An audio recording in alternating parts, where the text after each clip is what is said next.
Filipenses 1:6, leámoslo todos juntos, por favor. Dice: estoy convencido de esto, el que comenzó tan buena obra en ustedes, la irá perfeccionando hasta el día de Cristo Jesús.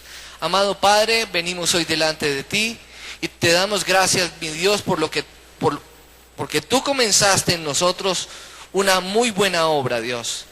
Y día a día la vas perfeccionando hasta el día de Cristo Jesús, para podernos encontrar contigo y poder llegar a la estatura de Cristo.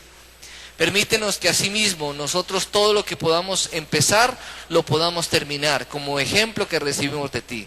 En Cristo Jesús, amén y amén. Dice entonces, estoy convencido de esto. ¿Quién? El apóstol Pablo habla de que Dios comenzó en nosotros una muy buena obra, no una obra común y corriente. Y que asimismo Él la irá perfeccionando día a día hasta el día de Cristo Jesús. ¿Cuál es el día de Cristo Jesús? El día que usted y yo nos encontremos con nuestro Salvador. Entonces, no somos lo que éramos, pero aún no hemos llegado a ser lo que Dios quiere que nosotros seamos. Vuelvo a decírselos.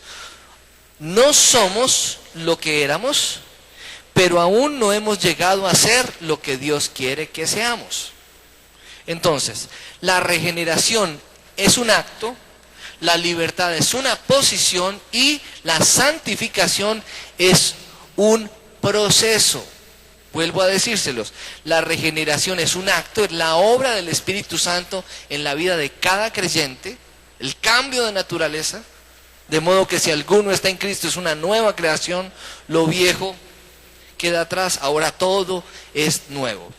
La libertad, es decir, el creer las verdades de Dios y vivirlas, es una posición de nuestra actitud, de nuestro carácter. Es una decisión que nosotros tomamos. Pero la santificación, ¿qué es?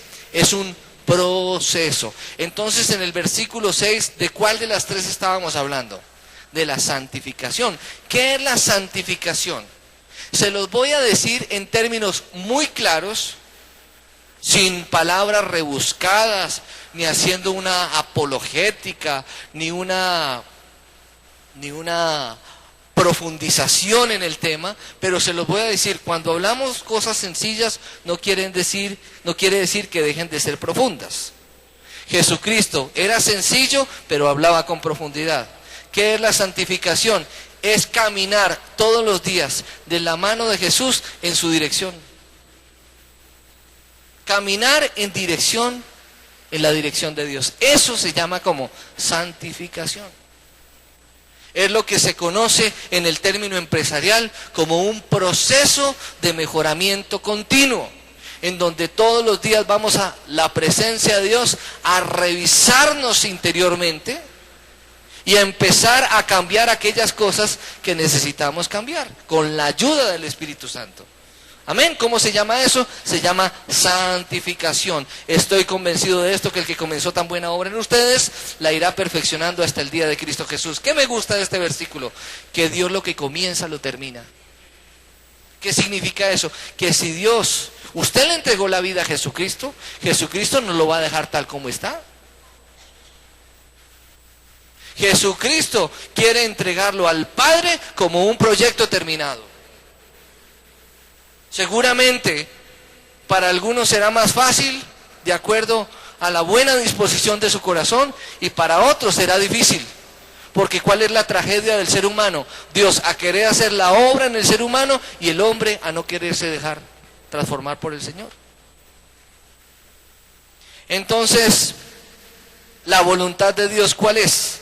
Hay personas que confunden cuál es la voluntad de Dios con cómo es la voluntad de Dios. ¿Cómo es la voluntad de Dios? Buena, agradable y perfecta. Pero ¿cuál es la voluntad de Dios? La voluntad de Dios es nuestra santificación. Y ya dijimos que la santificación es ¿qué? Es un proceso que vamos desarrollando en nuestra relación con Dios hasta el día de Cristo Jesús. ¿Amén? Listo. Entonces, dígale al que tiene a su lado, lo mejor de Dios está por venir. Listo, entonces a veces nos quedamos allí. Ay, sí, lo mejor de Dios está por venir. Eso es esperanza, ¿cierto? Eso es tener una espera segura. Pero lo mejor de Dios está por venir a nuestra vida siempre y cuando nosotros caminemos en la dirección de Dios. Porque yo no puedo pretender que lo mejor de Dios está por venir a mi vida cuando vivo en contravía a lo que Dios me está enseñando. Tenemos que ser coherentes. ¿Qué es entonces la santificación? Caminar en la dirección correcta. ¿Y cuál es la dirección correcta? Caminar conforme a lo que Dios dice que debemos vivir. ¿Amén? Bueno. Dice entonces, les digo que lo mejor de Dios está por venir. ¿Por qué? Porque la Biblia dice que lo que ojo no vio ni oído escuchó es lo que Dios tiene preparado para nosotros. Es decir, que si hemos visto cosas hermosas hasta ahora, quiero decirles que aún no hemos visto lo que deberíamos ver. Dios quiere darnos cosas mejores, cosas más grandes.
Resulta que aquellos que somos criados en familias paisas, nosotros somos una cultura alrededor de la mesa, ¿cierto? La cocina, el comer bien, el repetir, ¿cierto?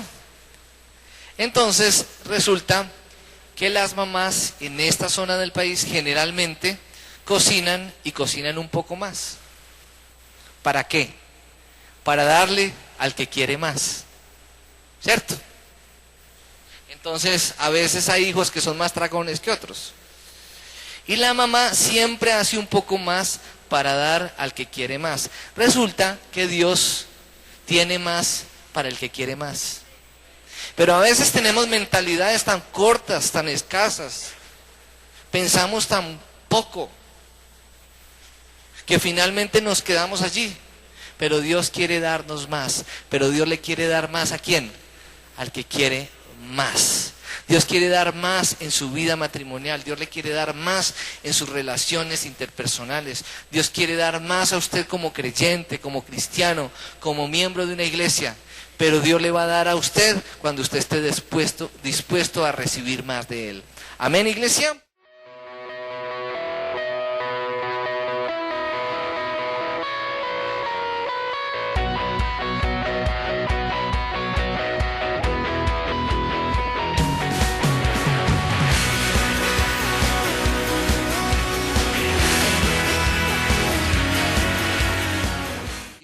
entonces la primera etapa del ministerio de Jesús, que tiene que ver con la vida de cada uno de nosotros, porque Jesucristo es nuestro ejemplo. Primera etapa, el establo.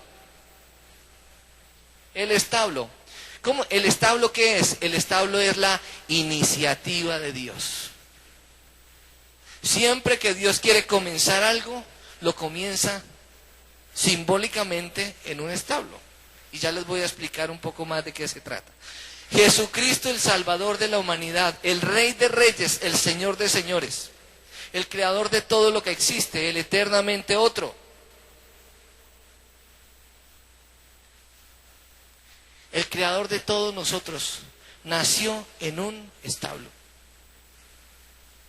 Eso para mí es un misterio y racionalmente me cuesta mucho trabajo entenderlo.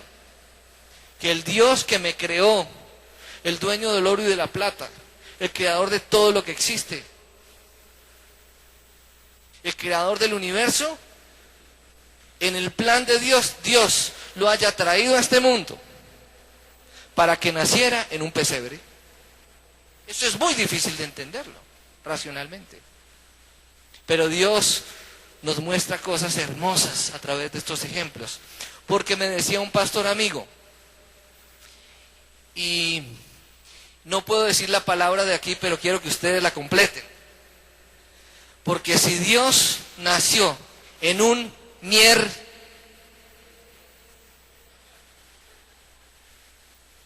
es porque Él tiene respuestas para usted y para mí, para sacarnos de en que vivíamos antes sin Él. Ahí se las dejo. Si Él nació en un establo en donde hay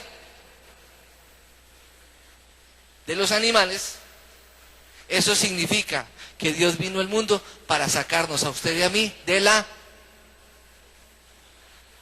Ahí los dejo. Menos mal, ustedes son gente muy inteligente. Ahí están ustedes entre las 8 inteligencias múltiples, ahí están todos ustedes. ¿Listo? Diga, Dios me ama como soy, pero Él no me quiere dejar así. Él quiere que yo sea como Jesús. Entonces, ¿qué significa el establo? Todo lo que Dios va a hacer y tiene para nosotros inicialmente comienza en un establo. Lucas, vamos a mirar por favor 1 Corintios 1, versículo 25 al 28. Mientras ustedes van buscando 1 Corintios 1, 25 al 28, yo les voy a leer Lucas capítulo 2, versículo 4 al 7, para que usted lo anote y después lo lee en su casa. Y voy a leer Lucas mientras usted busca 1 Corintios 1, 25 al 28. También José, que era descendiente del rey David, subió de Nazaret, ciudad de Galilea, a Judea. Fue a Belén, la ciudad de David, para inscribirse junto con María, su esposa. Ella se encontraba encinta y mientras estaban allí, se le cumplió el tiempo. Así que dio a luz a su hijo primogénito, lo envolvió en pañales y lo acostó en un pesebre, porque no había lugar para ellos en la posada. Uf. Tremendo, ¿cierto? ¿Y qué dice 1 Corintios 1, 25 al 28, para que nos ubiquemos en el tema de la iniciativa de Dios y el establo? ¿Qué dice? Pues la locura de Dios, oigan esto, la locura de Dios es más sabia que la sabiduría humana. Es decir, que Dios a veces se inventa unas cosas. Por ejemplo, la locura de Dios. Dios me puso a mí como pastor de esta iglesia. Eso es una locura. Porque antes de Cristo mi vida no tenía sentido. No tenía valor. Pero Dios, ¿qué hace? Saca lo precioso de lo vil. Amén. Y la palabra de Dios se cumple. Y todos nosotros somos un ejemplo de ello. Y dice entonces, pues la locura de Dios es más sabia que la sabiduría humana, y la debilidad de Dios es más fuerte que la fuerza humana. Hermanos, consideren su propio llamamiento.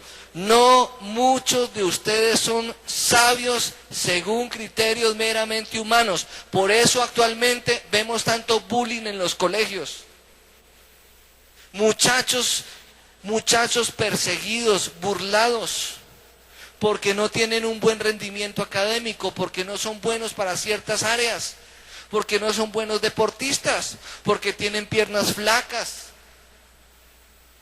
porque cogen un balón y se paran encima y se caen y se burlan de ellos, pero tienen múltiples cualidades y dones y talentos.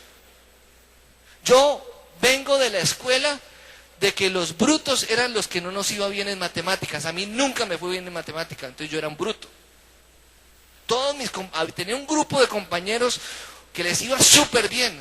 Desde luego todos los exámenes yo me hacía al lado de ellos, los trabajos en grupo al lado de ellos, pero a mí me iba muy bien para otras cosas. De hecho, por la gracia de Dios,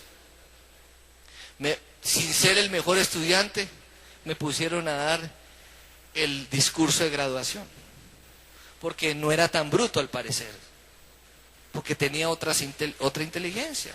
Como todos nosotros, somos débiles en unas áreas, pero tenemos fortalezas. Pero tenemos que entender que finalmente todo lo podemos en Cristo que nos fortalece. Amén. Diga, todo lo puedo en Cristo que me fortalece. Listo. Entonces dice, no muchos de ustedes son sabios según criterios meramente humanos, ni son muchos los poderosos, ni muchos los de noble cuna. Pero Dios escogió lo insensato del mundo para avergonzar a los sabios. ¿Será que nos identificamos? Yo sé que Alex también se identifica conmigo. ¿Sí o no?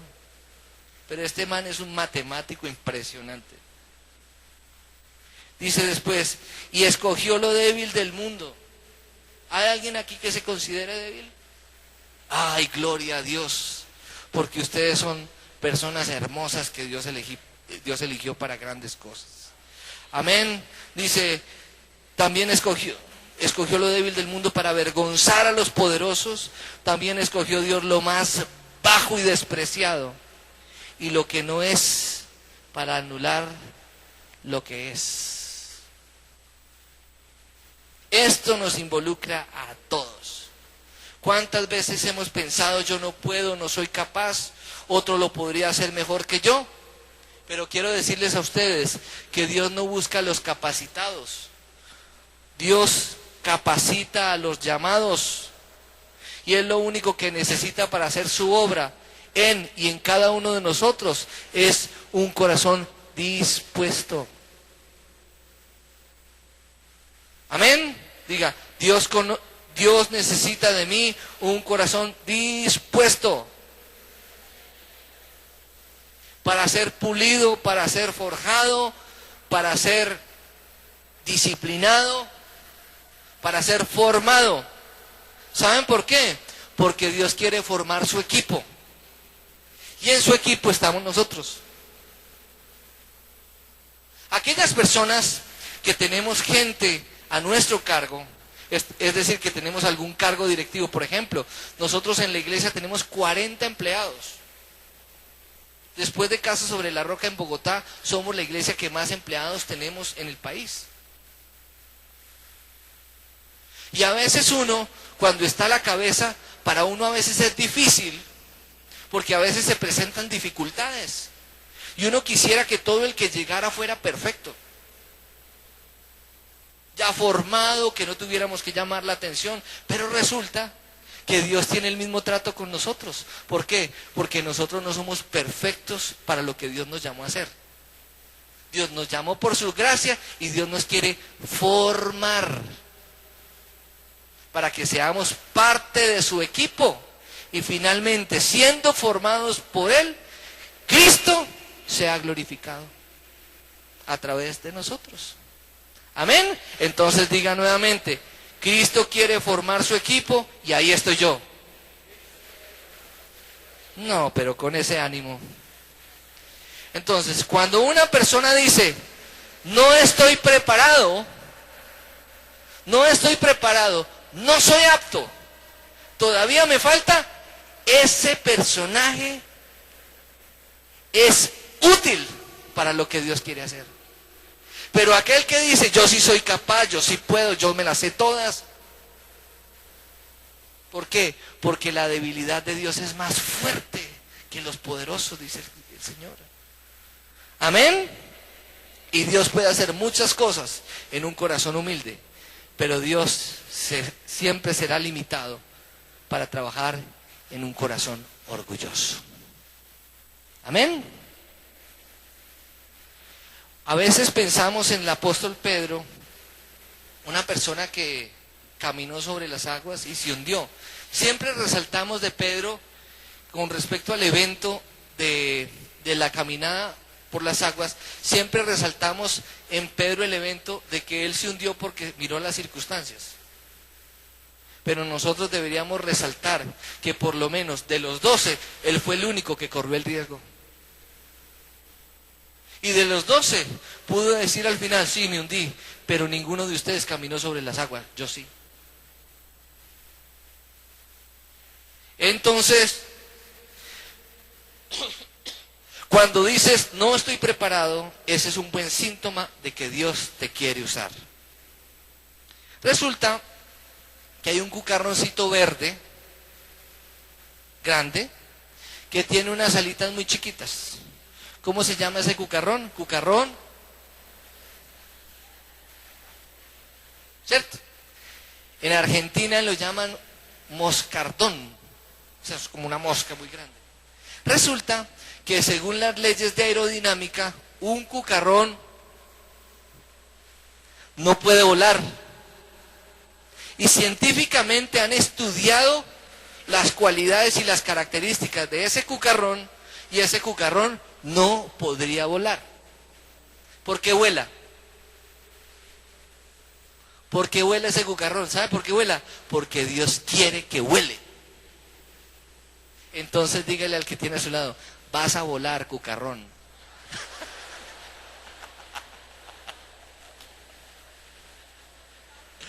¿Por qué? Porque Dios hace lo que quiere. Y saben una cosa, que con el Señor, el que menos corre, ¿qué? Vuela. ¿Cuántas veces usted se asombra con personas que dicen, uy, ¿y este de dónde sacó eso? ¿Saben por qué? Porque con el Señor, el que menos corre, vuela. ¿Cómo se llama entonces esta primera etapa? El establo. ¿Será que nosotros algunos hemos pasado por ahí? O tal vez estamos pasando por ahí. Segunda etapa, la carpintería. ¿Qué es la carpintería? El desarrollo silencioso. Lo que tú haces y que nadie sabe. El desarrollo silencioso. Lo que tú haces y nadie te lo reconoce ni te lo recompensa, porque se hace en la intimidad. El desarrollo silencioso.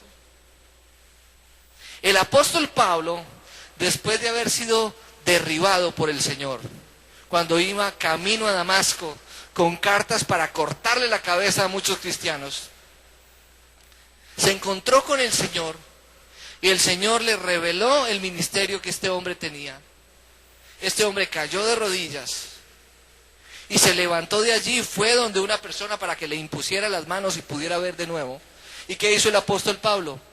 Se fue 13 años a capacitarse para poder desempeñarse como el fundador de la civilización cristiana occidental y el sistematizador de nuestra fe cristiana.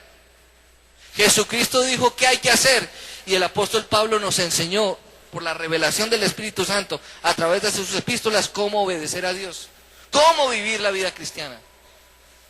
Y ese hombre se tuvo que preparar. Jesucristo se preparó 30 años para servir 3 años. Y muchos hoy se quieren preparar 3 años para servir 30 años. Entonces, cuidado con ese pensamiento, aquí no me valoran. Más bien me voy para otra iglesia porque allí sí me valoran. Yo les voy a compartir algo que está en la Biblia. Si eres fiel en lo poco, Dios te pondrá sobre lo mucho. Amén. Y recuerda una cosa, y que no se te vaya a olvidar, porque todo lo que les voy a decir está en la Biblia. Jesucristo, antes de ser predicador de multitudes, trabajó en la carpintería de su papá. Y dicen textos históricos, no está en los evangelios, pero textos de los padres de la iglesia, que tienen un reconocimiento. Dicen que al parecer Jesucristo, el papá de Jesucristo, José, murió cuando Jesucristo era adolescente. Y Jesucristo, que era el hermano mayor, tuvo que encargarse de, como cabeza de ese hogar, porque esa era la tradición. Y estuvo allí trabajando durante 30 años. Y a los 30 años comenzó su ministerio. ¿Eso cómo se llama? La carpintería. ¿Y cómo se llama la carpintería? El desarrollo silencioso.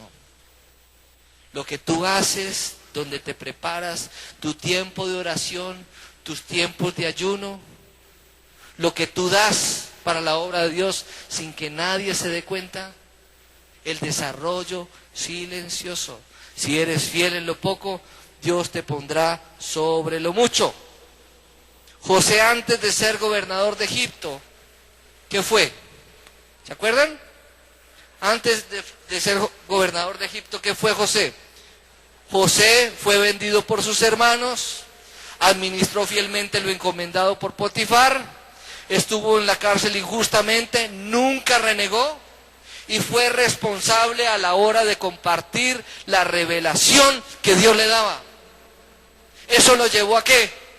A ser puesto como gobernador de Egipto.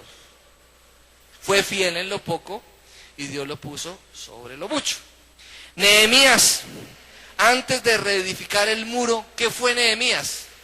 Fue copero del rey y estuvo sirviendo fielmente al lado del rey. David, antes de ser rey, ¿qué fue David? Ayúdenme ustedes. Fue pastor de ovejas. Pastor de ovejas, y tuvo que vivir escondido en cuevas, porque aún recibiendo el llamado de Dios, un rey loco lo iba a matar, pero nunca levantó su mano contra el rey.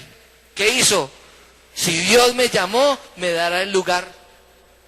¿Cuándo? Cuando Él diga. ¿Dónde? Donde Él quiera. Amén. Diga, ¿cuándo? Diga, ¿cuándo? Cuando Dios quiera. Y diga, ¿dónde? Donde Él quiera. El que es fiel en lo poco, Dios lo pondrá sobre lo mucho. Tenía un fuego profundo. Imagínense. El dulce cantor de Israel. Un hombre conforme al corazón de Dios. ¿Qué más anhelaba este hombre? Servir en la corte del rey. Servir para los propósitos de Dios. ¿Pero qué hizo? Esperó el tiempo de Dios. ¿Por qué? Porque para David era muy importante no solamente pasar por el establo, sino que era muy importante aprender del corazón de Dios en la intimidad, en el desarrollo silencioso de lo que hacía. ¿Cómo se llama esa etapa? El establo. Vámonos para Primera de Pedro, la carpintería, gracias. Primera de Pedro 5, 10 al 11, y después de que ustedes hayan sufrido un poco de tiempo, Dios mismo, el Dios de toda gracia, que los llamó a su gloria eterna en Cristo, los restaurará y los hará fuertes, firmes y estables. ¿Qué es el desarrollo silencioso? Tener un gran sueño, una gran visión, pero ser fiel mientras llega el tiempo de la realización de ese sueño. Jacob tuvo la revelación mientras tuvo la cabeza apoyada en la roca. Simbólicamente, ¿qué es la roca? Cristo es la roca. ¿Y qué significa esto? Quien descansa en la roca, que es Cristo, reafirma su visión. Diga, quien descansa en la roca, que es Cristo, reafirma su visión. ¿Qué hizo Jacob después de dormir apoyado su cabeza en la roca? ¿Qué hizo? La ungió, le echó aceite a la roca. ¿Qué significa echarle aceite a la roca? Que nosotros tenemos que estar dispuestos a bendecir esas situaciones y esas personas que muchas veces para nosotros nos han sido difíciles. Pero finalmente todo se cumple. ¿Por qué? Porque tan buena obra que Dios ha comenzado en usted y en mí, así mismo se irá perfeccionando hasta el día de Cristo Jesús. Amén. La carpintería, el desarrollo silencioso, todo lo que Él haga, todo el que haga algo para el Señor será recompensado, dice el Señor. ¿Por qué? Porque el trabajo en el Señor no es en vano. Y eso está en 1 Corintios capítulo 15, versículo 58. Tercera etapa de Jesucristo en el desarrollo de su ministerio, que tiene que ver con cada uno de nosotros, lo que estamos viviendo. El Jordán. ¿Qué es el Jordán? El Jordán es el segundo toque de Dios. En Marcos capítulo 8, versículo 22 al 25, no lo busquen, yo lo voy a leer. Dice, cuando llegaron a Betsaida, algunas personas le llevaron a un ciego a Jesús y le rogaron que lo tocara. Él tomó la mano al ciego y lo sacó fuera del pueblo. Después de escupirle en los ojos y de poner las manos sobre él, me pongo a pensar en esta escena. Cuando una persona tiene una discapacidad, sobrenaturalmente se le desarrollan otras cosas. Seguramente este hombre ciego tenía una muy buena audición, escuchaba muy bien. Imagínese el ciego, lo llevan donde Jesús lo toma de la mano, lo saca del pueblo, y fuera de eso empieza el ciego a escuchar, y siente algo caliente en su cara, espumoso en sus ojos, que empieza a chorrearle por aquí. A mí me encanta ese ejemplo, ¿sabe para qué? O sea, tenga por seguro que si alguna persona tiene problemas en sus ojos y viene un ayuno general para que oremos por usted, no lo vamos a escupir los ojos. Pero ¿qué me parece chévere de este evento? Que Jesucristo rompe los esquemas. Que Jesucristo no está sujeto y limitado por tradiciones, por religiosidad, porque Él hace lo que quiere, con Él quiere y como Él quiere. Y entonces le escupe los ojos y le dice al ciego, ¿puedes ver ahora? El hombre alzó los ojos y dijo, veo gente, parecen árboles que camina.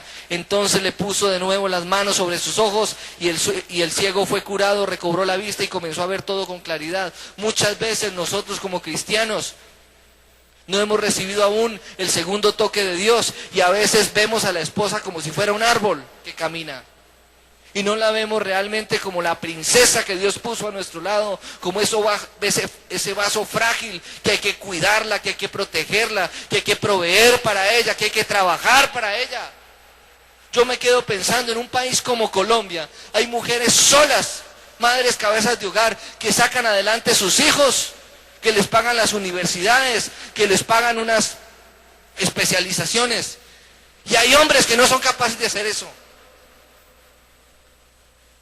No hemos asumido el rol como hombres. Y entonces la mujer se mueve en espacios vacíos que el hombre ha dejado a un lado y asume el rol. Pero ese no es el orden de Dios, porque Dios quiere hogares estables, familias sólidas, para que tengamos una sociedad estable y sólida. Entonces, ¿qué significa el Jordán, el segundo toque de Dios?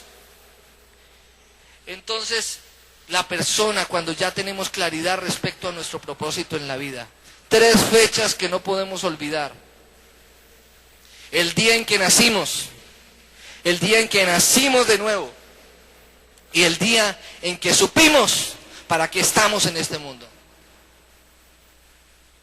El día en que nací, el día en que nací de nuevo y el día en que supe para qué nací. ¿Cómo se llama esa estación? El Jordán. Cuando te identificas para qué naciste, estás en tu Jordán.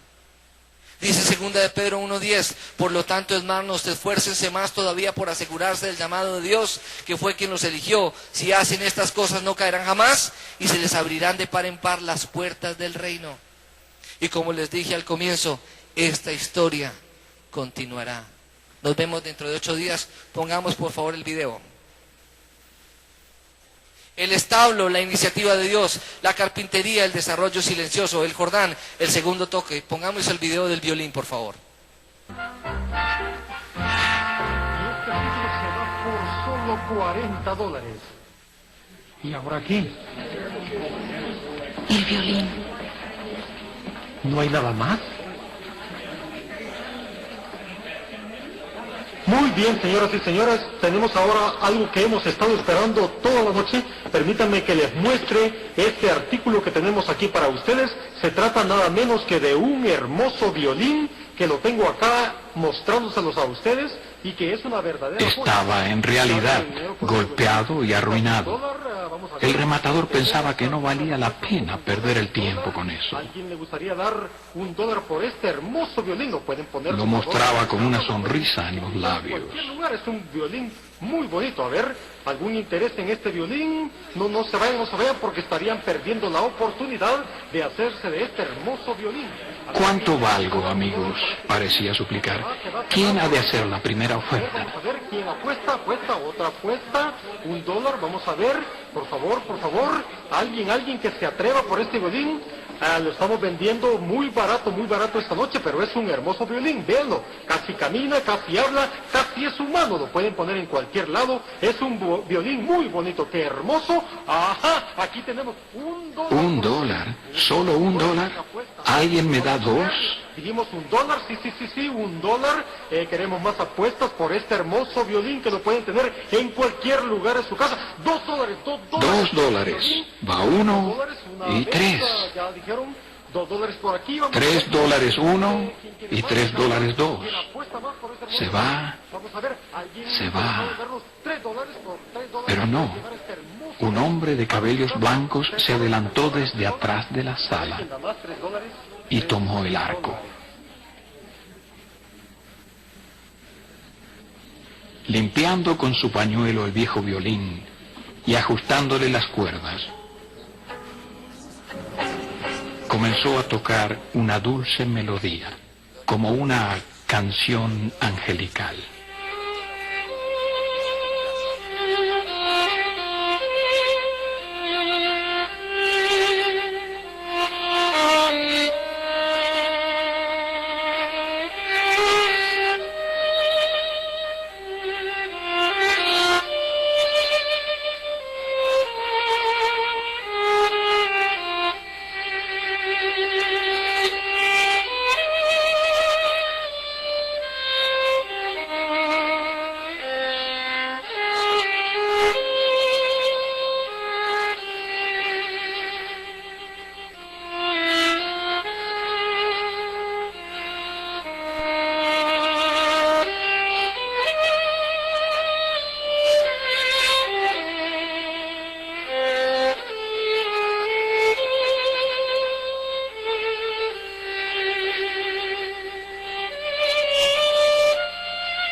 Al cesar la música, el rematador, con voz trémula, dijo: Ahora, ¿cuánto ofrecen por este violín? Y lo mostró en alto para que todos lo vieran. A ver, ¿quién me da $1,000 por él?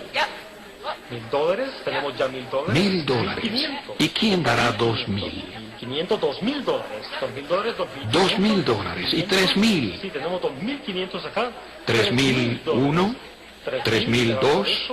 Se va, se fue. Y así fue. Vendido. La gente aplaudió, pero algunos se preguntaron: ¿qué sucedió? ¿Qué cambió el valor del violín? ¿Qué cambió el valor del violín? el ser tocado por las manos del Maestro. Usted y yo estamos en las manos del Maestro. Por eso nuestra vida tiene tanto valor. Oremos. Padre, gracias. Te damos en esta preciosa mañana por hablarnos tan claramente, Señor. Por mostrarnos un camino mucho más excelente. Por abrirnos los ojos y por darnos la revelación de tu Espíritu.